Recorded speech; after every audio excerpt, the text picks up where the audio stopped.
ਅੱਜ ਅਸੀਂ ਪੰਜਾਬੀ ਸਾਂਝ ਦੇ ਵਿਹੜੇ ਦੇ ਵਿੱਚ ਉਸ ਰੂਹ ਨੂੰ ਆਮ ਦਰਸ਼ਕਾਂ ਦੇ ਨਾਲ ਮਿਲਾਵਾਂਗੇ, ਜਿਨ੍ਹਾਂ ਨੇ ਹਮੇਸ਼ਾ ਹੀ ਪੰਜਾਬੀ ਮਾਂ ਬੋਲੀ ਦੇ ਲਈ ਨਿੱਠ ਕੇ ਕੰਮ ਕੀਤਾ ਤੇ ਨਿੱਠ ਕੇ ਕੰਮ ਕਰਨ ਦੀ ਹਮੇਸ਼ਾ ਕੋਸ਼ਿਸ਼ ਵਿੱਚ ਰਹਿੰਦੇ ਹਨ।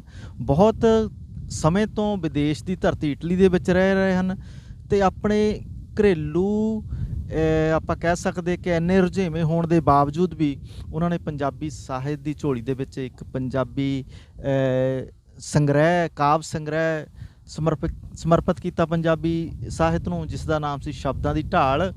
ਅੱਜ ਸਾਡੇ ਦਰਮਿਆਨ ਜਰਮਨ ਦੇ ਵਿੱਚ ਉਹ ਸਪੈਸ਼ਲ ਚੱਲ ਕੇ ਆਏ ਨੇ ਤੇ ਅਸੀਂ ਉਹਨਾਂ ਦੇ ਨਾਲ ਖੁੱਲੀਆਂ ਗੱਲਾਂ ਬਾਤਾਂ ਕਰਾਂਗੇ।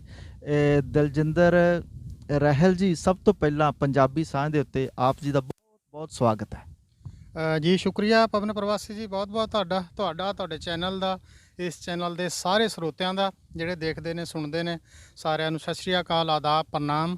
ਅਤੇ ਤੁਹਾਨੂੰ ਵੀ ਮੈਂ ਇਸ ਗੱਲ ਦੀ ਵਧਾਈ ਦਿੰਦਾ ਕਿ ਜਰਮਨ ਵਰਗੇ ਬਿਜੀ ਸ਼ਹਿਰ ਦੇ ਵਿੱਚ, ਬਿਜੀ ਕੰਟਰੀ ਦੇ ਵਿੱਚ ਰਹਿ ਕੇ ਜਿੱਥੇ ਤੁਸੀਂ ਆਪਣੇ ਰੁਜ਼ਗਾਰ ਦੀ ਜੱਦੋਜਹਿਦ ਕਰਦੇ ਹੋ, ਸਥਾਪਤੀ ਦੀ ਜੱਦੋਜਹਿਦ ਕਰਦੇ ਹੋ, ਉੱਥੇ ਇਹ ਚੈਨਲ ਨੂੰ ਸਥਾਪਿਤ ਕਰਕੇ ਇੱਕ ਪੰਜਾਬੀ ਮਾਂ ਬੋਲੀ ਦਾ ਜਾਂ ਸਾਹਿਤਕ ਹੋਕਾ ਦੇਣ ਦੀ ਕੋਸ਼ਿਸ਼ ਕਰਦੇ ਹੋ। ਇਸ ਲਈ ਤੁਸੀਂ ਵਧਾਈ ਦੇ ਪਾਤਰ ਹੋ। ਸਾਰੇ ਸਰੋਤਿਆਂ ਨੂੰ ਤੁਹਾਨੂੰ ਸਤਿ ਸ਼੍ਰੀ ਅਕਾਲ, ਆਦਾਬ, ਪ੍ਰਣਾਮ। ਅਸੀਂ ਅੱਜ ਜਿਸ ਜਗ੍ਹਾ 'ਤੇ ਖੜ੍ਹੇ ਹਾਂ, ਇਹ ਫਰੰਕਫੋਰਟ ਦੇ ਬਹੁਤ ਹੀ ਨੇੜੇ ਦਾ ਇੱਕ ਪਿੰਡ ਹੈਗਾ ਅਤੇ ਇੱਥੇ ਦੀ ਜਿਹੜੀ ਕੁਦਰਤੀ ਆਬੋ ਹਵਾ ਹੈਗੀ ਆ, ਉਹ ਵੀ ਬਹੁਤ ਹੀ ਬਿਹਤਰੀਨ ਹੈਗੀ ਆ। ਅਤੇ ਪਿੱਛੇ ਸਾਡੇ ਚੱਲਦੀ ਹੈਗੀ ਝੀਲ, ਇੱਥੇ ਬਹੁਤ ਸਾਰੇ ਸੈਲਾਨੀ ਆਉਂਦੇ ਹਨ ਅਤੇ ਇਸ ਕੁਦਰਤੀ ਹਰਿਆ ਭਰਿਆ ਜਿਹੜਾ ਵਾਤਾਵਰਨ ਆ, ਉਹਦੇ ਬਾਰੇ ਤੁਸੀਂ ਕੁਝ ਬੋਲ। ਬਹੁਤ ਖੂਬਸੂਰਤ ਜਗ੍ਹਾ ਇਹ, ਮੈਨੂੰ ਬਹੁਤ ਚੰਗਾ ਲੱਗਿਆ ਕਿ ਫਰੰਕਫੋਰਟ ਦੇ ਚੋਂ ਜਿਹੜੀ ਗੁਜ਼ਰਦੀ ਲੇਕ ਹੈ ਖੂਬਸੂਰਤ, ਉਹਦੇ ਕਿਨਾਰੇ ਅਸੀਂ ਖੜ੍ਹੇ ਹਾਂ। ਤੁਹਾਨੂੰ ਪਤਾ ਲੱਗਦਾ ਹੋਊਗਾ ਪਿੱਛੇ ਜਿਹੜੇ ਛੋਟੀਆਂ ਬੋਟਾਂ ਨੇ, ਸ਼ਿਪ ਨੇ ਛੋਟੇ, ਉਹ ਵੀ ਕ੍ਰਾਸ ਹੁੰਦੇ ਨੇ। ਇਸ ਖੂਬਸੂਰਤ ਨਜ਼ਾਰੇ ਬਾਰੇ, ਕੁਦਰਤ ਬਾਰੇ ਮੈਂ ਤੁਹਾਨੂੰ ਕਵਿਤਾ ਦੇ ਵਿੱਚ ਇਹ ਦੋ ਗੱਲਾਂ ਕਹਿ ਦਿੰਦਾ, ਸਾਂਝੀਆਂ ਹੋ ਜਾਣਗੀਆਂ ਵੀ। ਬਲਿਹਾਰੀ ਕੁਦਰਤ ਵਸਿਆ ਹੈ ਅੰਤ ਨਾ ਕੋਈ, ਬਹੁ ਰੰਗ ਤਮਾਸ਼ੇ ਦੇਖ ਕੇ ਹੈਰਾਨੀ ਹੋਈ। ਕਿਤ ਵਿਦ ਵਰਸੈ ਮੇਘਲਾ ਹੈ ਕਿਤ ਵਿਦ ਮਾਰੂ, ਠੰਡ ਸੂਰਜ ਦਾ ਹੈ ਕਿਤੇ ਕਿਤੇ ਠੰਡਕ ਠਾਰੂ। ਕਿਤ ਵਿਦ ਵਰਸੈ ਮੇਘਲਾ ਹੈ ਕਿਤ ਵਿਦ ਮਾਰੂ, ਨਿੱਘ ਸੂਰਜ ਦਾ ਹੈ ਕਿਤੇ ਕਿਤੇ ਠੰਡਕ ਠਾਰੂ। ਸ਼ੋਰ ਤੂਫਾਨਾਂ ਦਾ ਕਿਤੇ ਕਿਤੇ ਪਵਨ ਦੀ ਵੀਣਾ, ਮੌਤ ਜਿਹੀ ਚੁੱਪ ਕਿਸੇ ਥਾਂ ਕਿਤੇ ਜੀਵਨ ਜੀਣਾ। ਭੰਨਣ ਘੜਨ ਹਾਰ ਹੈ ਜੋ ਦਾਤਾ ਦੋਈ, ਬਲਿਹਾਰੀ ਕੁਦਰਤ ਵਸਿਆ ਹੈ ਅੰਤ ਨਾ ਕੋਈ, ਬਹੁ ਰੰਗ ਤਮਾਸ਼ੇ ਦੇਖ ਕੇ ਹੈਰਾਨੀ ਹੋਈ। ਦਲਜਿੰਦਰ ਜੀ, ਸਭ ਤੋਂ ਪਹਿਲਾਂ ਤੁਸੀਂ ਸਰੋਤਿਆਂ ਨੂੰ ਇਹ ਦੱਸੋ ਕਿ ਪੰਜਾਬ ਤੋਂ ਕਿਹੜੀ ਜਗ੍ਹਾ ਤੋਂ ਤੁਸੀਂ?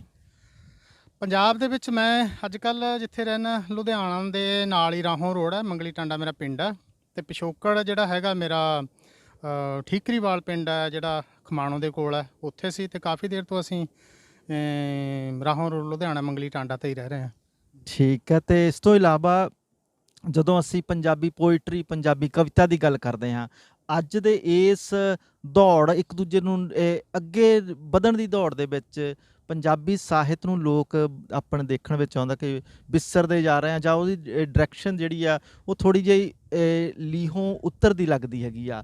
ਇਸ ਦੇ ਸੰਬੰਧ ਵਿੱਚ ਪੰਜਾਬੀ ਜਿਹੜਾ ਅੱਜ ਦਾ ਨੌਜਵਾਨ ਆ, ਇਹ ਤੁਸੀਂ ਦੱਸੋ ਵੀ ਕਿਉਂ ਘਟਦਾ ਜਾ ਰਿਹਾ? ਸਾਹਿਤ ਪੜ੍ਹਨ ਦੇ ਵਿੱਚ ਰੁਚੀ ਘਟਦੀ ਜਾ ਰਹੀ ਲੋਕਾਂ ਦੀ।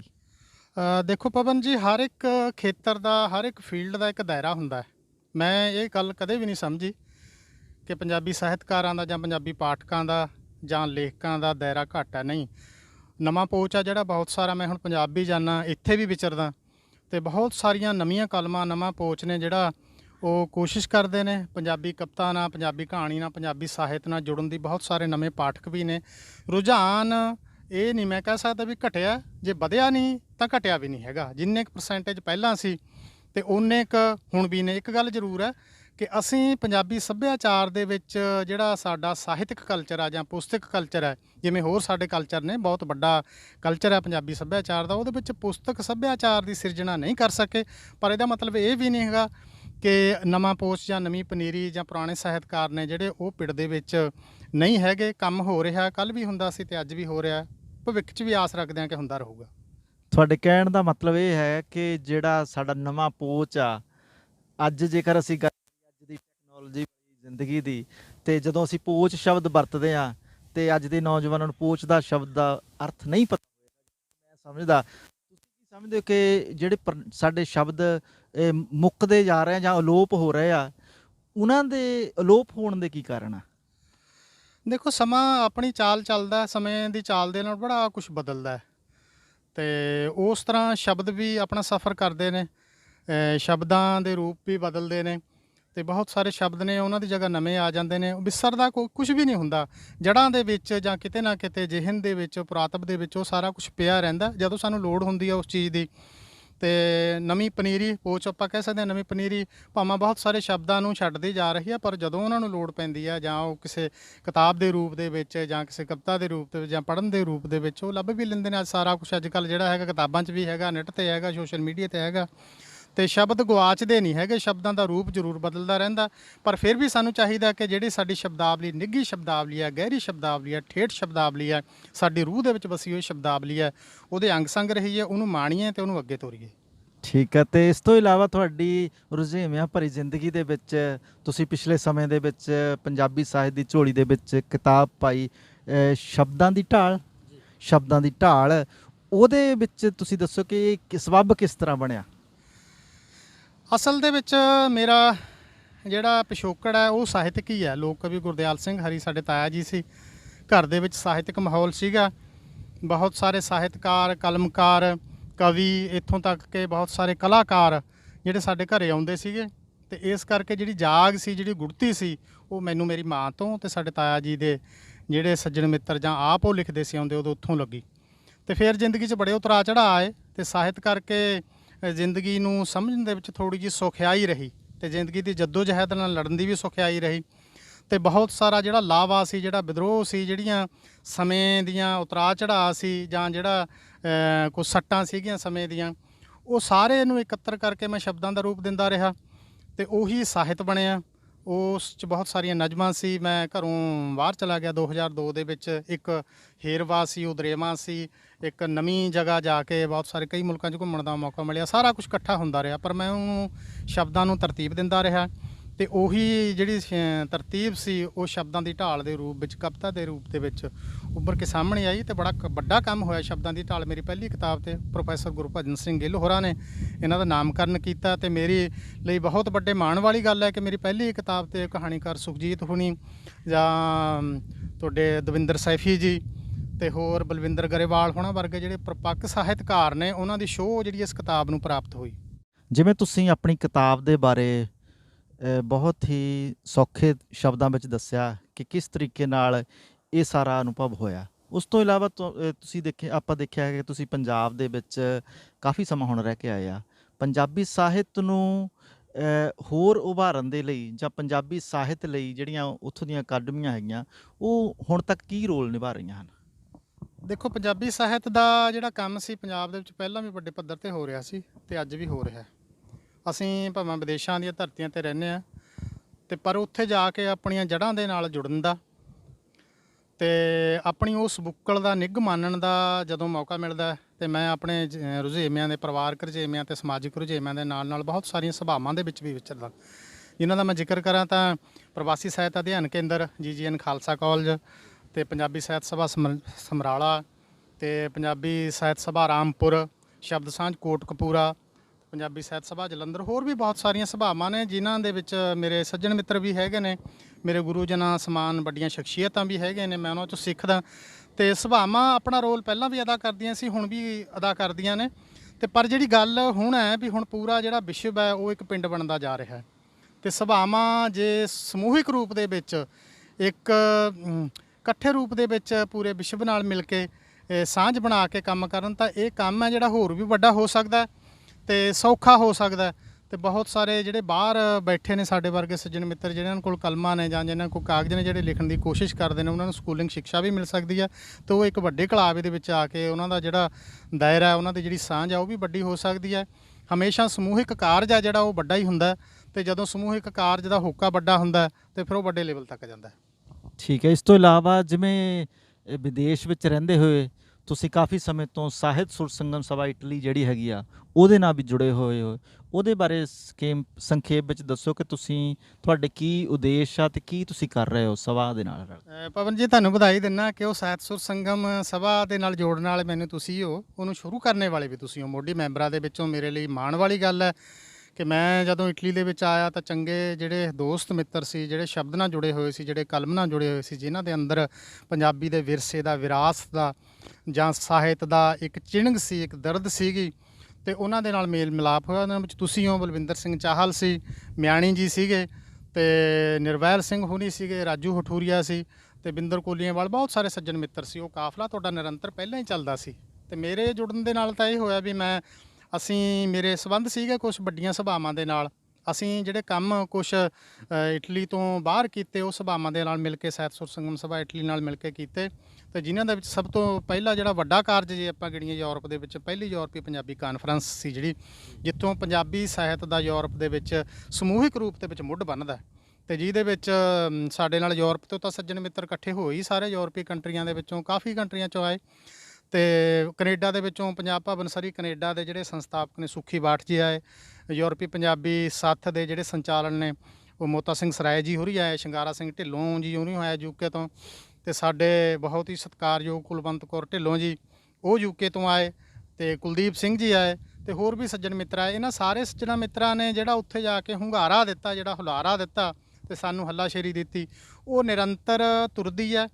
ਤੇ ਅੱਜ ਉਹੀ ਜਿਹੜੀ ਤੋਰ ਹੈ, ਮੈਂ ਮਾਣ ਨਾਲ ਇਹ ਕਹਿ ਸਕਦਾ ਕਿ ਸਾਹਿਤ ਸੁਰ ਸੰਗਮ ਸਭਾ ਇਟਲੀ ਦੇ ਵਿੱਚ ਬਹੁਤ ਸਾਰੇ ਲੇਖਕ ਨੇ ਜਿਹੜੇ ਕਹਾਣੀ ਵੀ ਲਿਖਦੇ ਨੇ, ਨਾਵਲ ਵੀ ਲਿਖਦੇ ਨੇ, ਕਵਿਤਾ ਲਿਖਦੇ ਨੇ, ਆਲੋਚਨਾ 'ਤੇ ਕੰਮ ਹੋ ਰਿਹਾ, ਤੇ ਭਵਿੱਖ ਦੇ ਬਹੁਤ ਸਾਰੇ ਕਾਰਜ ਨੇ ਜਿਹੜੇ ਅਸੀਂ ਹਾਲੇ ਕਰਨੇ ਨੇ, ਕਿਉਂਕਿ ਅਸੀਂ ਜੇ ਆਪਣੀ ਭਾਸ਼ਾ ਦੀ ਗੱਲ ਕਰਦੇ ਹਾਂ ਤਾਂ ਦੂਜੀਆਂ ਭਾਸ਼ਾਵਾਂ ਨੂੰ ਸਮਝਣਾ ਬਹੁਤ ਜ਼ਰੂਰੀ ਹੈ। ਅਸੀਂ ਆਪਣੀਆਂ ਭਾਸ਼ਾਵਾਂ ਦੇ ਨਾਲ ਨਾਲ ਦੂਜੀਆਂ ਭਾਸ਼ਾਵਾਂ ਦੇ ਨਾਲ, ਚਾਹੇ ਉਹ ਜਰਮਨ ਦੀ ਭਾਸ਼ਾ ਡੁੱਚ ਹੋਵੇ, ਚਾਹੇ ਫਰੈਂਚ ਹੋਵੇ, ਇਟਾਲੀਅਨ ਹੋਵੇ ਜਾਂ ਗਰੀਕ ਹੋਵੇ, ਜਿੱਥੇ ਜਿੱਥੇ ਪੰਜਾਬੀ ਬੈਠੇ ਨੇ, ਅਸੀਂ ਮਿਲ ਕੇ ਇਹਨਾਂ ਦੇ ਨਾਲ ਆਪਣਾ ਸਾਹਿਤ ਤੇ ਇਹਨਾਂ ਦਾ ਸਾਹਿਤ ਦੋਵਾਂ ਦੇ ਵਿੱਚ ਪੁਲ ਦੇ ਰੂਪ ਦੇ ਵਿੱਚ ਕੰਮ ਕਰੀਏ, ਤੇ ਜਿਹੜੀ ਅਗਲੀ ਪੀੜ੍ਹੀ ਹੈ ਉਹਨੂੰ ਤੋਰਨ ਦੇ ਲਈ ਵੀ ਇੱਕ ਪੁਲ ਦੇ ਰੂਪ ਦੇ ਵਿੱਚ ਕੰਮ ਕਰੀਏ। ਤੇ ਇਹ ਸਭਾ ਦਾ ਮਿਸ਼ਨ ਹੈ। ਬਾਕੀ ਸਾਰੇ ਲਿਖਦੇ ਰਹਿੰਦੇ ਨੇ, ਪਰ ਇਹ ਜੇ ਮਿਸ਼ਨਾਂ 'ਚ ਅਸੀਂ ਕਾਮਯਾਬ ਹੋ ਜਾਂਦੇ ਹਾਂ ਤਾਂ ਮੈਂ ਸਮਝੂੰਗਾ ਕਿ ਅਸੀਂ ਅਗਲੀ ਪੀੜ੍ਹੀ ਨੂੰ ਪੰਜਾਬੀ ਸਾਹਿਤ ਦੀ ਜਿਹੜੀ ਵਾਂਗਡੋਰ ਹੈ ਉਹ ਫੜਾਉਣ 'ਚ ਕਾਮਯਾਬ ਰਹਾਂਗੇ।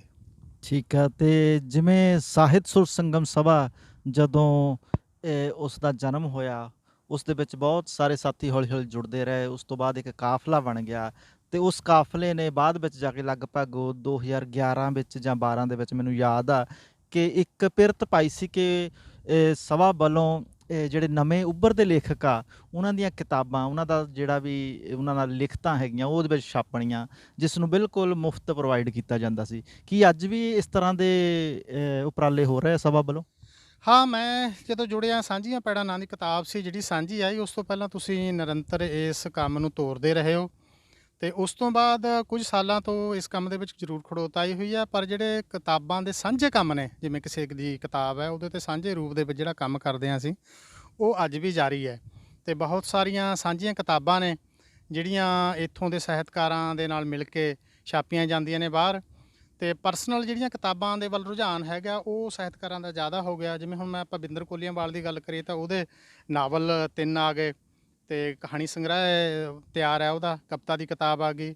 ਇਸ ਤਰ੍ਹਾਂ ਬਲਵਿੰਦਰ ਸਿੰਘ ਚਾਹਲ ਦਾ ਜਿਹੜਾ ਇਟਲੀ ਵਿੱਚ ਸਿੱਖ ਫੌਜੀ ਦੂਜਾ ਵਿਸ਼ਵ ਯੁੱਧ, ਉਹ ਜਿਹੜੀਆਂ ਸਾਂਝੀਆਂ ਕਿਤਾਬਾਂ ਦਾ ਕੰਮ ਸੀ ਉਹ ਰੁਕਿਆ ਨਹੀਂ ਹੈਗਾ, ਪਰ ਉਹ 'ਚ ਇੱਕ ਵਾਰ ਖੜੋਤ ਜ਼ਰੂਰ ਆਈ ਹੈ। ਮੇਰੇ ਹੁੰਦਿਆਂ ਇੱਕ ਵਾਰ ਛਪੀ ਹੈ ਸਾਂਝੀਆਂ ਪੈੜਾਂ। ਉਸ ਤੋਂ ਬਾਅਦ ਅਸੀਂ ਹੁਣ ਜਿਹੜੀ ਕੋਸ਼ਿਸ਼ ਕਰ ਰਹੇ ਹਾਂ ਉਹ ਇਕੱਲੀ ਇਟਲੀ ਦੇ ਨਹੀਂ, ਅਸੀਂ ਸਾਰੇ ਯੂਰਪ ਦੀ ਕੋਸ਼ਿਸ਼ ਕਰ ਰਹੇ ਹਾਂ। ਸਾਡਾ ਮਕਸਦ ਹੈ ਕਿ ਹੁਣ ਅਸੀਂ ਉਹਦੇ 'ਤੇ ਕੰਮ ਵੀ ਕਰ ਰਹੇ ਹਾਂ ਕਿ ਯੂਰਪੀ ਪੰਜਾਬੀ ਕਹਾਣੀਆਂ ਦਾ ਜਿਹੜਾ ਸਾਂਝਾ ਸੰਗ੍ਰਹਿ ਆ ਇੱਕ, ਉਹ ਇਕੱਤਰ ਕਰਕੇ ਤੇ ਪਾਠਕਾਂ ਦੇ ਪੰਜਾਬੀ ਪਾਠਾਂ ਦੇ ਰੂਬਰੂ ਕਰੀਏ। ਜਲਦੀ ਉਹਦੇ 'ਤੇ ਕੰਮ ਅੱਧ ਤੋਂ ਜ਼ਿਆਦਾ ਹੋ ਗਿਆ, ਤੇ ਬਾਕੀ ਰਹਿੰਦਾ ਵੀ ਕਰਾਂਗੇ, ਜਲਦੀ ਸਰੋਤਿਆਂ ਦੇ ਸਪੁਰਦ ਹੋਵੇਗੀ। ਜੀ, ਜਿਵੇਂ ਜਦੋਂ ਪੰਜਾਬੀ ਦੀ ਗੱਲ ਕਰਦੇ ਹਾਂ, ਵਿਦੇਸ਼ਾਂ ਦੇ ਵਿੱਚ ਅਸੀਂ ਦੇਖਿਆ ਕਿ ਜਿਹੜੇ ਸਾਡੇ NRI ਵੀਰ ਆ ਜਾਂ ਹੋਰ ਬਹੁਤ ਸਾਰੀਆਂ ਸਭਾਵਾਂ ਹੈਗੀਆਂ, ਉਹ ਪੰਜਾਬੀ ਦੇ ਲਈ ਹਮੇਸ਼ਾ ਤਤਪਰ ਰਹਿੰਦੀਆਂ ਕਿ ਵਧੀਆ ਕੰਮ ਕੀਤਾ ਜਾਵੇ ਪੰਜਾਬੀ ਮਾਂ ਬੋਲੀ ਨੂੰ ਉੱਚਾ ਚੱਕਣ ਦੇ ਲਈ। ਪਰ ਜਦੋਂ ਅਸੀਂ ਪੰਜਾਬ ਆਪਣੇ ਪਿੱਛੇ ਵੱਲ ਝਾਤ ਮਾਰਦੇ ਹਾਂ, ਉੱਥੇ ਦੇਖਦੇ ਹਾਂ ਕਿ ਜਿਹੜੇ ਅੱਜ ਕੱਲ੍ਹ ਦੇ ਸਕੂਲ ਆ ਉਹਨਾਂ ਦੇ ਵਿੱਚ ਕਈ ਥਾਵਾਂ 'ਤੇ ਸੁਣਨ ਦੇਖਣ ਵਿੱਚ ਆਉਂਦਾ ਕਿ ਪੰਜਾਬੀ ਮਾਂ ਬੈਨ ਕੀਤਾ ਜਾਂਦਾ। ਉਹ ਕਹਿੰਦੇ ਜਾਂ ਹਿੰਦੀ ਬੋਲੋ ਜਾਂ ਇੰਗਲਿਸ਼ ਬੋਲੋ। ਇਸ ਦੇ ਪਿੱਛੇ ਕੀ ਕਾਰਨ ਆ? ਕੀ ਇਹ ਪੋਲੀਟੀਕਲ ਹੋ ਸਕਦਾ ਜਾਂ ਕੁਛ? ਤੁਸੀਂ ਇਸ ਨੂੰ ਕਿਸ ਨਜ਼ਰੀਏ ਦੇਖਦੇ ਹੋ? ਦੇਖੋ, ਇਹ ਕੱਟੜਤਾ ਹੀ ਕਹਿ ਸਕਦੇ ਆਪਾਂ ਤਾਂ, ਪਰ ਪੰਜਾਬ 'ਚ ਹੋਣਗੇ ਕੁਝ ਸਕੂਲ ਜਿੱਥੇ ਇਹ ਹੋਊਗਾ, ਪਰ ਬਹੁਤੇ ਸਕੂਲਾਂ ਦੇ ਵਿੱਚ ਨਹੀਂ ਹੈਗਾ। ਕੁਛ ਇੱਕਾ ਦੁੱਕਾ ਹੋ ਸਕਦੇ ਨੇ, ਸਾਰਿਆਂ ਦੇ ਵਿੱਚ ਨਹੀਂ ਹੈਗਾ। ਤੇ ਬੱਚੇ ਮੈਂ ਜਾਣਦਾ ਵੀ ਹਾਂ, ਮੇਰੇ ਪਰਿਵਾਰ ਦੇ ਵਿੱਚ ਵੀ ਬੱਚੇ ਨੇ, ਦੋਸਤਾਂ ਮਿੱਤਰਾਂ ਦੇ ਵੀ ਨੇ। ਇੱਕ ਲੌਬੀ ਹੈ ਜਿਹੜੀ ਹੋ ਸਕਦਾ ਵੀ ਇਸ ਚੀਜ਼ ਨੂੰ ਉਭਾਰ ਰਹੀ ਹੈ ਜਾਂ ਨਹੀਂ ਚਾਹੁੰਦੀ। ਬਾਕੀ ਸਾਨੂੰ ਆਪ ਅਵੇਅਰ ਹੋਣਾ ਚਾਹੀਦਾ, ਚਾਹੇ ਅਸੀਂ ਪੰਜਾਬ 'ਚ ਹੋਈਏ ਚਾਹੇ ਬਾਹਰ ਹੋਈਏ, ਭਾਸ਼ਾ ਕੋਈ ਵੀ ਹੋਵੇ, ਕਿਤੇ ਵੀ ਹੋਵੇ, ਪਰ ਜਿਹੜੀ ਭਾਸ਼ਾ ਦੇ ਵਿੱਚ ਅਸੀਂ ਜੰਮੇ ਪਲੇ ਹਾਂ, ਜਿਹੜੀ ਭਾਸ਼ਾ ਦੇ ਵਿੱਚ ਅਸੀਂ ਰੋਟੀ ਮੰਗਣੀ, ਰੋਟੀ ਜਾਂ ਰਿਸ਼ਤੇ ਨਾਤਿਆਂ ਦੇ ਨਾਂ ਸਿੱਖੇ ਨੇ, ਤੇ ਉਹਦੀਆਂ ਜੜ੍ਹਾਂ ਦੇ ਨਾਲ ਅਸੀਂ ਜੁੜੇ ਰਹੀਏ। ਤੇ ਬਾਕੀ ਵਪਾਰੀਕਰਨ ਹਰ ਇੱਕ ਚੀਜ਼ ਦਾ ਹੁੰਦਾ, ਭਾਸ਼ਾ ਦਾ ਵੀ ਹੁੰਦਾ। ਜੇ ਇਸ ਤੋਂ ਅਸੀਂ ਬਚਣਾ ਤਾਂ ਅਸੀਂ ਆਪ ਅਵੇਅਰ ਹੋਈਏ, ਅਸੀਂ ਆਪ ਸੁਚੇਤ ਹੋਈਏ, ਅੱਗੇ ਬੱਚਿਆਂ ਨੂੰ ਕਰੀਏ। ਇਹਦਾ ਇਲਾਜ ਤਾਂ ਇਹੀ ਹੈ। ਬਾਕੀ ਵਪਾਰੀਆਂ ਨੇ ਤਾਂ ਆਪੋ ਆਪਣਾ ਕੰਮ ਆ ਜਿਹੜਾ ਉਹ ਰਾਜਨੀਤੀ 'ਚ ਵੀ ਕਰੀ ਜਾਂਦੇ ਨੇ, ਧਰਮ 'ਚ ਵੀ ਕਰੀ ਜਾਂਦੇ ਨੇ, ਭਾਸ਼ਾਵਾਂ 'ਚ ਵੀ ਹੋਈ ਜਾਂਦਾ। ਠੀਕ ਹੈ, ਤੁਹਾਡਾ ਕਹਿਣ ਦਾ ਇਹੋ ਹੀ ਮਤਲਬ ਹੈ ਕਿ ਜਿਹੜੀ ਸਾਡੀ ਆਪਣੀ ਇਹ ਜਾਇਦਾਦ ਆ ਉਸ ਨੂੰ ਬਚਾਉਣ ਦੇ ਲਈ ਸਾਨੂੰ ਆਪ ਹੀ ਹੰਬਲਾ ਮਾਰਨਾ ਪੈਣਾ, ਕਿਉਂਕਿ ਸਾਡੇ ਜਿਹੜੇ ਪੰਜਾਬ ਵਿੱਚ ਜਦੋਂ ਅਸੀਂ ਨਿਗਾਹ ਮਾਰਦੇ ਆ ਤੇ ਪੰਜਾਬ ਤਾਂ ਤੁਹਾਨੂੰ ਪਤਾ ਕਿ ਉੱਥੋਂ ਦੀ ਰਾਜਨੀਤੀ ਨੇ ਪੰਜਾਬ ਲੁੱਟ ਕੇ ਖਾ ਲਿਆ। ਅੱਜ ਵੀ ਬਹੁਤ ਸਾਰੀਆਂ ਉਦਾਹਰਨਾਂ ਸਾਡੇ ਕੋਲ ਇਸ ਤਰ੍ਹਾਂ ਦੀਆਂ ਹੈਗੀਆਂ ਕਿ ਪੰਜਾਬ ਕੰਗਾਲੀ ਵੱਲ ਨੂੰ ਜਾ ਰਿਹਾ, ਪਰ ਉਹ ਜਿਹੜੇ ਚਿੱਟ ਕੱਪੜੀਏ ਹੈਗੇ ਆ ਉਹਨਾਂ ਨੂੰ ਸਿਰਫ ਆਪਣੇ ਮਫਾਦਾਂ ਤੱਕ ਹੀ ਮਤਲਬ ਆ। ਇਸ ਤੋਂ ਇਲਾਵਾ ਤੁਸੀਂ ਪੰਜਾਬੀਅਤ ਦੀ ਜਦੋਂ ਅਸੀਂ ਗੱਲ ਕਰਦੇ ਹਾਂ, ਇਹ ਕਿਹੜਾ ਇਹੋ ਜਿਹਾ ਲੇਖਕ ਸੀਗਾ ਜਿਹਨੂੰ ਤੁਸੀਂ ਨਿੱਠ ਕੇ ਪੜ੍ਹਿਆ ਤੇ ਤੁਹਾਨੂੰ ਵੀ ਜ਼ਿੰਦਗੀ ਦਾ ਤੁਸੀਂ ਕਿਹਾ ਵੀ ਪੜ੍ਹ ਕੇ ਸਵਾਦ ਆ ਗਿਆ ਪੰਜਾਬੀ ਸ਼ਬਦਾਂ 'ਚ? ਦੇਖੋ, ਮੈਂ ਕਿਸੇ ਇੱਕ ਲੇਖਕ ਦੀ ਨਹੀਂ ਗੱਲ ਕਰਦਾ। ਮੇਰੇ ਲਈ ਹਰ ਉਹ ਲੇਖਕ ਜਿਹਦੇ ਕੋਲ ਕਲਮ ਹੈ ਤੇ ਕਾਗਜ਼ ਹੈ, ਮੈਂ ਉਹਦਾ ਸਤਿਕਾਰ ਕਰਦਾ। ਛੋਟਾ ਹੈ ਚਾਹੇ ਵੱਡਾ ਹੈ, ਲੇਖਕ ਆਪਣੇ ਆਪ 'ਚ ਲੇਖਕ ਹੀ ਹੁੰਦਾ। ਬਾਕੀ ਲਿਖਤ ਦਾ ਜ਼ਰੂਰ ਧਰਾਤਲ ਹੁੰਦਾ ਕਿ ਉਹ ਕਿਸ ਮਿਆਰ 'ਤੇ ਹੈ। ਤੇ ਸਭ ਤੋਂ ਵੱਡਾ ਸਾਡੀ ਪੰਜਾਬੀ ਮਾਂ ਬੋਲੀ ਦਾ ਜੇ ਲੇਖਕ ਆਪਾਂ ਗਿਣੀਏ ਜਾਈਏ, ਬਾਬਾ ਨਾਨਕ ਫਰੀਦ ਸਾਹਿਬ ਨੇ, ਜਿੱਥੋਂ ਸਾਨੂੰ ਜਾਗ ਲੱਗਿਆ। ਤੇ ਵਿਸ਼ਵ ਪੱਧਰ ਦਾ ਹੋਕਾ ਜਿਹੜਾ ਸਾਡੇ ਪੁਰਖਿਆਂ ਨੇ ਦਿੱਤਾ। ਉਸ ਤੋਂ ਬਾਅਦ ਬਹੁਤ ਲੰਬੀ ਲੜੀ ਹੈ, ਆਪਾਂ ਉਹਨਾਂ ਦਾ ਜ਼ਿਕਰ ਕਰਾਂਗੇ ਤਾਂ ਬਹੁਤ ਵੱਡਾ ਹੋ ਜਾਊਗਾ। ਪ੍ਰੋਫੈਸਰ ਗਿੱਲ ਹੁਰੀ ਨੇ, ਪਾਤਰ ਸਾਹਿਬ ਨੇ, ਅਜਾਇਬ ਚਿੱਤਰਕਾਰ ਸੀ ਨਾਨਕ ਸਿੰਘ, ਜਸਵੰਤ ਸਿੰਘ ਕਮਲ, ਮੈਂ ਹੋਰ ਕਿੰਨੇ ਹਜ਼ਾਰਾਂ ਸੈਂਕੜੇ ਨਾਂ ਲੈ ਸਕਦਾ। ਦਵਿੰਦਰ ਸੈਫੀ ਹੁਰੀ ਨੇ ਅਜੋਕੇ ਕਵਿਤਾ ਦੇ ਵਿੱਚ, ਕਹਾਣੀਕਾਰ ਸੁਖਜੀਤ ਹੁਰੀ ਨੇ, ਬਲਵਿੰਦਰ ਗਰੇਵਾਲ ਹੁਰੀ ਨੇ, ਅਜਮੇਰ ਸਿੱਧੂ ਨੇ, ਬਹੁਤ ਸਾਰੇ ਨਾਂ ਨੇ ਜਿਨ੍ਹਾਂ ਨੂੰ ਮੈਂ ਪੜ੍ਹਦਾ, ਮੈਨੂੰ ਸਾਰੇ ਹੀ ਚੰਗੇ ਲੱਗਦੇ ਨੇ। ਮੈਨੂੰ ਇਹਨਾਂ ਦੇ ਨਾਲ ਨਾਲ ਜਿਹੜੇ ਨਵੇਂ ਸਾਹਿਤਕਾਰ ਨੇ ਉਹ ਵੀ ਚੰਗੇ ਲੱਗਦੇ ਨੇ। ਪਿੱਛੇ ਜੇ ਮੈਂ ਹੁਣ ਸਾਹਿਤ ਸਭਾ ਸਮਰਾਲਾ ਦੇ ਵਿੱਚ ਗਿਆ, ਉੱਥੇ ਭੈਣੀ ਸਾਹਿਬ ਤੋਂ ਇੱਕ ਮੁੰਡਾ ਆਇਆ, ਬਿਲਕੁਲ ਨਵੀਂ ਜੀ ਉਮਰ ਦਾ, ਤੇ ਤਰਨ ਵੱਲ ਉਹਦਾ ਨਾਂ, ਉਹਨੇ ਕਹਾਣੀ ਸੁਣਾਈ, ਕਮਾਲ ਕਰਤੀ, ਰੂਹ ਖੁਸ਼ ਹੋ ਗਈ। ਇਸ ਕਰਕੇ ਜ਼ਰੂਰੀ ਨਹੀਂ ਵੀ ਜਿਹੜੇ ਪੁਰਾਣੇ ਜਾਂ ਪ੍ਰੌੜ ਸਾਹਿਤਕਾਰ ਨੇ ਉਹਨਾਂ ਦੇ ਵਿੱਚੋਂ ਹੀ ਸਾਨੂੰ ਸਾਰਾ ਕੁਝ ਮਿਲਦਾ। ਜਿਹੜੀ ਨਵੀਂ ਪਨੀਰੀ ਆ ਉਹਦੇ ਵਿੱਚੋਂ ਵੀ ਇੱਕ ਆਸ, ਇੱਕ ਉਮੀਦ ਵੱਜਦੀ ਹੈ। ਪਰ ਸਾਡੇ ਪੁਰਖਿਆਂ ਨੇ ਜਿਹੜਾ ਸਾਹਿਤ ਦਾ ਕੰਮ ਕੀਤਾ ਉਹ ਬੜਾ ਵੱਡਾ ਵਿਸ਼ਵ ਪੱਧਰੀ ਹੋਕਾ ਹੈ, ਤੇ ਸਾਨੂੰ ਉਸ ਨੂੰ ਪਹਿਚਾਨਣਾ ਵੀ ਚਾਹੀਦਾ ਤੇ ਉਸ ਹੋਕੇ ਨੂੰ ਅੱਗੇ ਵੀ ਤੋਰਨਾ ਚਾਹੀਦਾ। ਠੀਕ। ਤੇ ਇਸ ਤੋਂ ਇਲਾਵਾ ਜਦੋਂ ਅਸੀਂ NRI ਲੇਖਕਾਂ ਦੀ ਗੱਲ ਕਰਦੇ ਹਾਂ, ਦੇਖਣ ਸੁਣਨ ਵਿੱਚ ਇਹ ਵੀ ਕਦੀ ਕਦੀ ਆ ਜਾਂਦਾ ਕਿ ਜਿਹੜੇ ਪੰਜਾਬ ਵਿੱਚ ਲੇਖਕ ਹੈਗੇ ਜਾਂ ਜਿਹੜੇ ਸਥਾਪਿਤ ਲੇਖਕ ਹੈਗੇ ਆ, ਉਹ ਇਹ ਕਹਿੰਦੇ ਹੈਗੇ ਕਿ ਜਿਹੜੇ ਬਾਹਰਲੇ ਲੇਖਕ ਮੁੰਡੇ ਕੁੜੀਆਂ ਨਵੇਂ ਲਿਖਦੇ ਹੈਗੇ ਆ, ਉਹ ਪੈਸੇ ਨਾਲ ਉਹਨਾਂ ਕੋਲ ਹੁੰਦੇ ਆ ਉਹ ਛਪਾ ਲੈਂਦੇ ਆ। ਇਹਦੇ ਵਿੱਚ ਕਿੰਨੀ ਕੁ ਸੱਚਾਈ ਆ? ਕਿਉਂਕਿ ਜਿਹੜਾ ਵਿਦੇਸ਼ ਵਿੱਚ ਬੈਠਾ ਲੇਖਕ ਲਿਖਦਾ, ਉਸਨੇ ਜ਼ਿੰਦਗੀ ਦੇ ਵਿੱਚ ਜਿਹੜਾ ਪ੍ਰਦੇਸ਼ ਦਾ ਦੁੱਖ ਝੱਲਿਆ ਹੁੰਦਾ, ਉਹਦੇ ਵਿੱਚੋਂ ਤੜਫ ਪੈਦਾ ਹੁੰਦੀ ਆ। ਇਹ ਤੁਸੀਂ ਕੀ ਕਹਿੰਦੇ ਹੋ? ਦੇਖੋ, ਜਿਹੜੀ ਤੁਸੀਂ ਗੱਲ ਕਹੀ ਹੈ ਵੀ ਪੈਸੇ ਦੇ ਕੇ ਛਪਾ ਲੈਂਦੇ ਨੇ, ਹੁਣ ਜਿਹੜਾ ਸਿਸਟਮ ਹੈ ਉਹ ਤਕਰੀਬਨ ਸਾਰੇ ਹੀ ਕੁਛ ਕੁ ਲੇਖਕਾਂ ਨੂੰ ਛੱਡ ਕੇ ਪ੍ਰਕਾਸ਼ਨਾਂ ਤੋਂ ਸਾਰੇ ਆਪਣੇ ਪੱਲੋਂ ਖਰਚ ਕਰਕੇ ਛਪਾਉਂਦੇ ਨੇ, ਚਾਹੇ ਕੋਈ ਸਥਾਪਿਤ ਲੇਖਕ ਹੈ। ਤੇ ਬਹੁਤ ਘੱਟ ਲੇਖਕ ਨੇ ਜਿਨ੍ਹਾਂ ਦੀਆਂ ਕਿਤਾਬਾਂ ਨੇ ਜਿਹੜੇ ਪ੍ਰੌੜ ਨੇ ਜਾਂ ਜਿਹੜੇ ਦੀ ਬਹੁਤ ਜ਼ਿਆਦਾ ਮੰਗ ਹੈਗੀ ਆ, ਉਹ ਉਹਨਾਂ ਨੂੰ ਰਿਐਲਿਟੀ ਦੇ ਕੇ ਪ੍ਰਕਾਸ਼ਕ ਛਾਪਦੇ ਹੋਣਗੇ। ਬਾਕੀ ਜਿਹੜੀ ਤੁਸੀਂ ਕਹਿੰਦੇ ਹੋ ਪੈਸੇ ਦੇ ਕੇ ਕੰਮ ਕਰਾ ਲੈਂਦੇ ਨੇ, ਉਹ ਇੱਕ ਕਿਵੇਂ ਇਹੀ ਹੁੰਦਾ ਵੀ ਆਪਣੇ ਆਪ ਨੂੰ ਜਾਂ ਆਪਣੀ ਲਿਖਤ ਨੂੰ ਪਹੀਏ ਲਾ ਕੇ ਆਪਾਂ ਤੋਰ ਲਈਏ। ਉਹ ਫਿਰ ਉਨਾ ਕੁ ਤੁਰਦੀ ਆ ਜਿੰਨਾ ਕੁ ਆਪਾਂ ਤੋਰ ਲਈਏ, ਫਿਰ ਉਹ ਖੜ ਜਾਂਦੀ ਹੈ। ਤੇ ਜੇ ਲਿਖਤ ਦੇ ਵਿੱਚ ਦਮ ਹੈ, ਮਿਆਰ ਹੈਗਾ, ਉਹਦਾ ਧਰਾਤਲ ਹੈਗਾ, ਤੇ ਉਦੋਂ ਕੋਈ ਉਮੀਦ ਵੱਜਦੀ ਹੈ, ਤਾਂ ਉਹ ਚਾਹੇ ਤੁਸੀਂ ਖੁਦ ਪੈਸੇ ਦੇ ਕੇ ਛਪਾਈ ਹੈ, ਚਾਹੇ ਕਿਸੇ ਪਬਲਿਸ਼ਰ ਨੇ ਛਪਾ ਦਿੱਤੀ ਹੈ, ਉਹ ਲੋਕਾਂ 'ਚ ਜਾਣੀ ਹੁੰਦੀ ਹੈ, ਉਹ ਬੋਲਣੀ ਹੁੰਦੀ ਹੈ, ਉਹਨੇ ਆਪਣਾ ਕੰਮ ਕਰਨਾ ਹੁੰਦਾ। ਸ਼ਬਦ ਕਦੇ ਵੀ ਨਹੀਂ ਮਰਦਾ ਹੈਗਾ, ਸ਼ਬਦ ਦੀ ਉਮਰ ਬੜੀ ਵੱਡੀ ਹੁੰਦੀ ਆ। ਤੁਹਾਡੀ ਲਿਖਤ ਦੀ ਵੀ ਇਸੇ ਤਰ੍ਹਾਂ ਹੁੰਦੀ ਹੈ, ਜਿਹੋ ਜਿਹੀ ਲਿਖਤ ਉਹੀ ਜਿਹੀ ਉਹਦੀ ਉਮਰ। ਪਰ ਇਹ ਰੁਝਾਨ ਜਿਹੜਾ ਹੈਗਾ ਸਾਡੇ ਸੱਭਿਆਚਾਰ 'ਚ ਕੋਈ ਬਹੁਤਾ ਵਧੀਆ ਨਹੀਂ ਹੈਗਾ ਕਿਤਾਬਾਂ ਛਾਪਣ ਦਾ, ਕਿਉਂਕਿ ਬਹੁਤੀਆਂ ਜ਼ਿਆਦੀਆਂ ਪਬਲਿਸ਼ਰ ਨੇ ਜਿਹੜੇ ਉਹ ਦੁਕਾਨਦਾਰੀਆਂ ਹੀ ਨੇ, ਤੇ ਲੇਖਕ ਲਿਖ ਲੈਂਦਾ ਕਿਤਾਬ ਦੇ, ਪਬਲਿਸ਼ਰ ਪੈਸੇ ਵੀ ਲੈ ਲੈਂਦੇ ਨੇ, ਪਰ ਓਡਾ ਵੱਡਾ ਕੰਮ ਹੈ ਚੰਗੀਆਂ ਲਿਖਤਾਂ 'ਤੇ ਵੀ ਨਹੀਂ ਹੁੰਦਾ ਹੈਗਾ। ਠੀਕ ਹੈ। ਇਸ ਤੋਂ ਇਲਾਵਾ ਜੇਕਰ ਅਸੀਂ ਪੰਜਾਬ ਵਿੱਚ ਜਿਹੜੀਆਂ ਸਾਹਿਤ ਦੇ ਲਈ ਅਕੈਡਮੀਆਂ ਹੈਗੀਆਂ ਜਾਂ ਸੰਸਥਾਵਾਂ ਹੈਗੀਆਂ, ਉਹਨਾਂ ਦੀ ਜਦੋਂ ਅਸੀਂ ਗੱਲ ਕਰਦੇ ਹਾਂ, ਉਹਨਾਂ ਵਿੱਚ ਵੀ ਆਪਸ ਵਿੱਚ ਕਈ ਵਾਰੀ ਦੇਖਣ ਸੁਣਨ ਵਿੱਚ ਆਉਂਦਾ ਕਿ ਇੱਕ ਦੂਜੇ ਦੀ ਖਿੱਚ ਧੂ ਕਰਦੇ ਆ ਪ੍ਰਧਾਨਗੀਆਂ ਲਈ ਜਾਂ ਹੋਰ ਇੱਦਾਂ ਦੇ ਅਹੁਦਿਆਂ ਦੇ ਲਈ। ਕੀ ਇਹ ਹੋਣੀਆਂ ਚਾਹੀਦੀਆਂ ਜਾਂ ਨਹੀਂ? ਨਹੀਂ, ਦੇਖੋ, ਸਾਹਿਤ ਦੇ ਵਿੱਚ ਧੜੇਬੰਦੀ ਨਹੀਂ ਚਾਹੀਦੀ। ਸਾਹਿਤ ਇੱਕ ਸਮਾਜਿਕ ਹੁੱਕ ਹੈ, ਜਿਹੜਾ ਨਿੱਜ ਤੋਂ ਪਰ ਦਾ ਸਫ਼ਰ ਹੈ। ਜੇ ਅਸੀਂ ਪਰ ਤੱਕ ਜਾਂਦੇ ਹਾਂ ਤਾਂ ਸਾਹਿਤ ਜਿਹੜਾ ਉਹ ਲੋਕਾਂ ਦਾ ਹੋ ਜਾਂਦਾ ਹੈ। ਮੈਨੂੰ ਨਹੀਂ ਲੱਗਦਾ ਵੀ ਸਾਹਿਤ ਦੇ ਵਿੱਚ ਕੋਈ ਧੜੇਬੰਦੀ ਹੋਣੀ ਚਾਹੀਦੀ ਆ। ਮੈਂ ਬਹੁਤ ਸਾਰੀਆਂ ਸਭਾਵਾਂ ਦੇ ਵਿੱਚ, ਅਕਾਦਮੀਆਂ ਦੇ ਵਿੱਚ ਵੀ ਵਿਚਰਦਾ।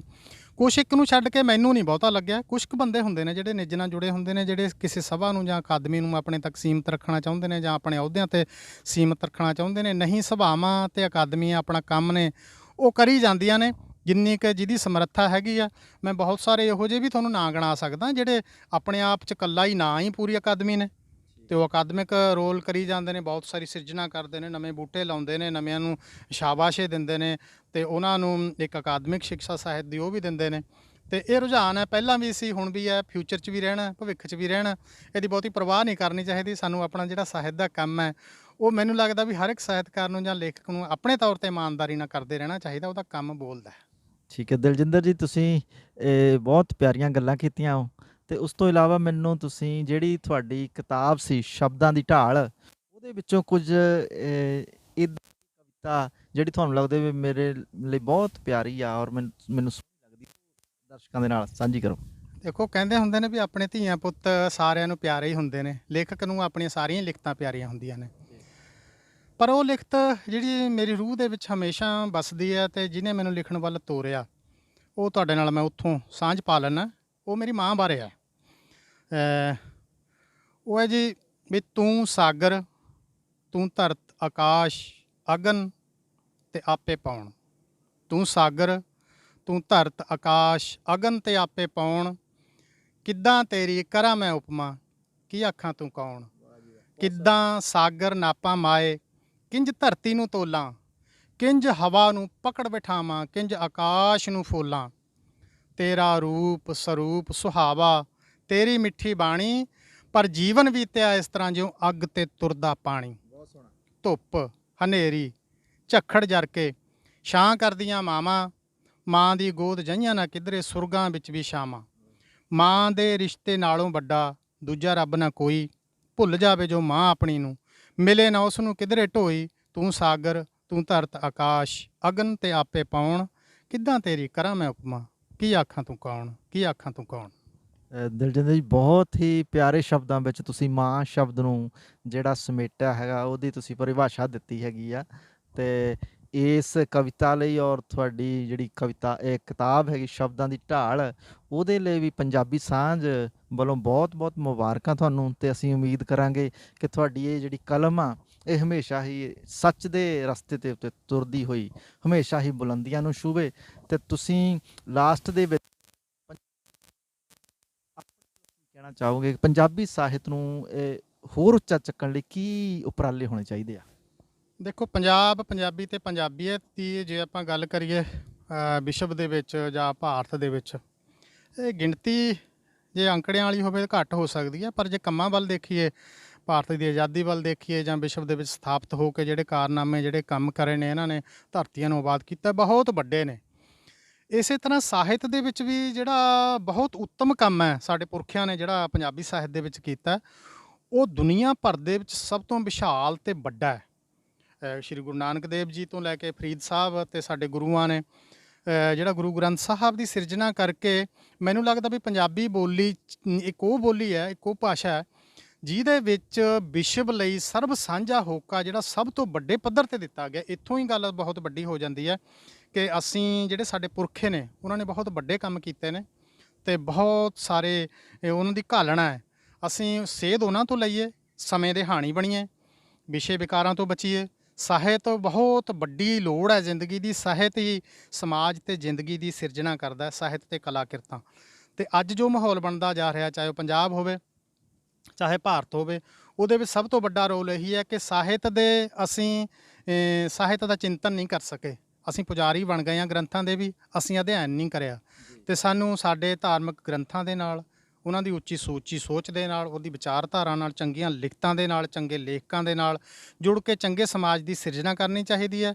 ਚੰਗੇ ਸਮਾਜ ਦੀ ਸਿਰਜਣਾ ਲਈ ਸਾਹਿਤ ਦਾ ਬਹੁਤ ਵੱਡਾ ਯੋਗਦਾਨ ਹੁੰਦਾ। ਤੁਸੀਂ ਦੁਨੀਆ ਭਰ ਦਾ ਇਤਿਹਾਸ ਫੋਲ ਕੇ ਦੇਖ ਲਓ, ਜਿੰਨੀਆਂ ਵੀ ਕ੍ਰਾਂਤੀਕਾਰੀ ਨੇ, ਚਾਹੇ ਉਹ ਸਮਾਜਿਕ ਸੀ, ਚਾਹੇ ਦੇਸ਼ ਦੇ ਪੱਧਰ 'ਤੇ ਸੀ, ਚਾਹੇ ਉਹ ਜਿਸ ਵੱਡੀਆਂ ਕ੍ਰਾਂਤੀਆਂ ਦੇ ਵਿੱਚ ਸਾਹਿਤ ਦਾ ਵੱਡਾ ਰੋਲ ਰਿਹਾ। ਕਹਿੰਦੇ ਨੇ ਸਾਹਿਤ ਚਾਹੇ ਆਪ ਸਿੱਧੀ ਤੌਰ ਤੇ ਕ੍ਰਾਂਤੀ ਨਹੀਂ ਲਿਆਉਂਦਾ, ਪਰ ਕ੍ਰਾਂਤੀਕਾਰੀਆਂ ਦੇ ਲਈ ਪ੍ਰੇਰਨਾ ਸਰੋਤ ਜ਼ਰੂਰ ਬਣਦਾ। ਤੁਸੀਂ ਸਾਹਿਤ ਪੜ੍ਹੋਗੇ ਤਾਂ ਤੁਹਾਡਾ ਮਨ, ਤੁਹਾਡੀ ਜ਼ਮੀਰ, ਤੁਹਾਡੀ ਰੂਹ ਖਿੜਦੀ ਵੀ ਹੈ, ਇੱਕ ਚੰਗੇ ਰਸਤੇ ਤੇ ਤੁਰਦੀ ਵੀ ਹੈ, ਤੇ ਇੱਕ ਚਿਰਾਗ ਜਿਹੜਾ ਗਿਆਨ ਦਾ ਤੁਹਾਡੇ ਹੱਥ 'ਚ ਆ ਜਾਂਦਾ। ਤੁਸੀਂ ਹਨੇਰੇ 'ਚ ਤੁਰਨ ਤੋਂ ਬਚ ਕੇ ਚਾਨਣ 'ਚ ਤੁਰਦੇ ਹੋ ਤੇ ਦੂਜਿਆਂ ਲਈ ਵੀ ਚਾਨਣ ਮੁਨਾਰਾ ਬਣਦੇ ਹੋ। ਇਸ ਲਈ ਸਾਹਿਤ ਨਾਲ ਜੁੜਨਾ ਚਾਹੀਦਾ ਤੇ ਸਾਹਿਤ ਦੇ, ਸਾਡੇ ਬਜ਼ੁਰਗਾਂ ਦੇ, ਸਾਡੇ ਵੱਡਿਆਂ ਦੇ, ਸਾਡੇ ਚੰਗੀਆਂ ਸ਼ਖਸੀਅਤਾਂ ਦੇ ਕੀਤੇ ਹੋਏ ਕੰਮ ਨੂੰ ਅੱਗੇ ਤੋਰਨਾ ਚਾਹੀਦਾ ਤੇ ਪੂਰੇ ਵਿਸ਼ਵ ਦੇ ਵਿੱਚ ਫੈਲਾਉਣਾ ਚਾਹੀਦਾ ਇਸ ਸੱਚੇ ਸੁੱਚੇ ਹੋਕੇ ਨੂੰ। ਦਲਜਿੰਦਰ ਰਹਿਲ ਜੀ, ਤੁਹਾਡਾ ਬਹੁਤ ਬਹੁਤ ਸ਼ੁਕਰੀਆ ਕਿ ਤੁਸੀਂ ਆਪਣੇ ਕੀਮਤੀ ਸਮੇਂ ਦੇ ਵਿੱਚੋਂ ਸਮਾਂ ਕੱਢ ਕੇ ਜਰਮਨ ਪਹੁੰਚੇ ਤੇ ਜਰਮਨ ਤੋਂ ਤੁਸੀਂ ਫਰੈਂਕਫਰਟ ਹੁੰਦੇ ਹੋਏ ਮੇਰੇ ਦਰਵਾਜ਼ੇ ਤੱਕ ਦਸਤਕ ਦਿੱਤੀ। ਮੇਰੇ ਲਈ ਬਹੁਤ ਹੀ ਮਾਣ ਵਾਲੀ ਗੱਲ ਸੀ ਕਿ ਤੁਸੀਂ ਸਾਡੇ ਕੋਲ ਆਏ, ਆਪਣਾ ਕੀਮਤੀ ਸਮਾਂ ਦਿੱਤਾ ਤੇ ਸਾਡੇ ਦਰਸ਼ਕਾਂ ਦੇ ਨਾਲ ਵੀ ਤੁਸੀਂ ਬਹੁਤ ਹੀ ਪਿਆਰੀਆਂ ਤੇ ਕਾਬਲੇ ਗੌਰ ਗੱਲਾਂ ਕੀਤੀਆਂ ਕਿ ਪੰਜਾਬੀ ਸਾਹਿਤ ਨੂੰ ਕਿਸ ਤਰੀਕੇ ਨਾਲ ਪ੍ਰਮੋਟ ਕਰਨਾ ਚਾਹੀਦਾ। ਸੋ ਅਸੀਂ ਬਹੁਤ ਬਹੁਤ ਤੁਹਾਡਾ ਧੰਨਵਾਦ ਕਰਦੇ ਹਾਂ, ਸ਼ੁਕਰੀਆ ਤੁਹਾਡਾ ਤੇ ਫਿਰ ਮਿਲਾਂਗੇ। ਬਹੁਤ ਬਹੁਤ ਸ਼ੁਕਰੀਆ। ਮੇਰੇ ਵੱਲੋਂ ਵੀ ਤੁਹਾਨੂੰ ਸਾਰਿਆਂ ਨੂੰ ਕੋਈ ਵਿਸ਼ੇਸ਼ ਨਹੀਂ, ਮੇਰਾ ਫਰਜ਼ ਬਣਦਾ ਸੀ ਤੁਸੀਂ ਸਾਰੇ ਇੱਥੇ, ਤੁਹਾਨੂੰ ਸਾਰਿਆਂ ਨੂੰ ਮਿਲ ਕੇ ਜਾਵਾਂ। ਅਮਜਦ ਅਲੀ ਆਰਫੀ ਹੋਰਾਂ ਨੂੰ, ਆਪਣੇ ਪ੍ਰਵਾਸੀ ਨੂੰ, ਤੇ ਮੇਰੇ ਬਹੁਤ ਹੀ ਸਤਿਕਾਰਯੋਗ ਦੋਸਤ ਨੇ ਜਿਹੜੇ ਜਸਵਿੰਦਰ ਜੀ ਹੋਰਾਂ ਨੂੰ, ਜਿਹੜੇ ਹਾਈਡਲਬਰਗ 'ਚ ਰਹਿੰਦੇ ਨੇ। ਹੋਰ ਵੀ ਬਹੁਤ ਸਾਰੇ ਸੱਜਣ ਮਿੱਤਰ ਨੇ, ਨੀਲੂ ਜਰਮਨ ਸਾਡੀ ਕੁੜੀ ਇੱਥੇ ਹੈਗੀ ਆ, ਤੇ ਅਮਰਜੀਤ ਸਿੱਧੂ ਹੋਰੀ ਬੈਠੇ ਨੇ, ਕੇਰ ਸ਼ਰੀਫ ਹੋਰੀ ਬੈਠੇ ਨੇ। ਤੇ ਪਰ ਜ਼ਿੰਦਗੀ ਆ, ਜਿਹੜੇ ਇਹਦੇ ਰੁਝੇਵੇਂ ਵੀ ਵੱਡੇ ਨੇ। ਜਿੰਨਾ ਕੁ ਕਰ ਸਕਿਆ, ਜਿੰਨਾ ਕੁ ਮਿਲ ਸਕਿਆ ਹੋਕੇ ਨੂੰ ਪ੍ਰਵਾਨ ਕਰਿਆ। ਤੁਹਾਨੂੰ, ਤੁਹਾਡੇ ਚੈਨਲ ਨੂੰ, ਸਰੋਤਿਆਂ ਨੂੰ ਬਹੁਤ ਸਾਰਾ ਪਿਆਰ, ਬਹੁਤ ਸਾਰਾ ਪਿਆਰ। ਸਤਿ ਸ਼੍ਰੀ ਅਕਾਲ, ਆਦਾਬ, ਪ੍ਰਣਾਮ। ਓਕੇ, ਸਤਿ ਸ਼੍ਰੀ ਅਕਾਲ ਜੀ।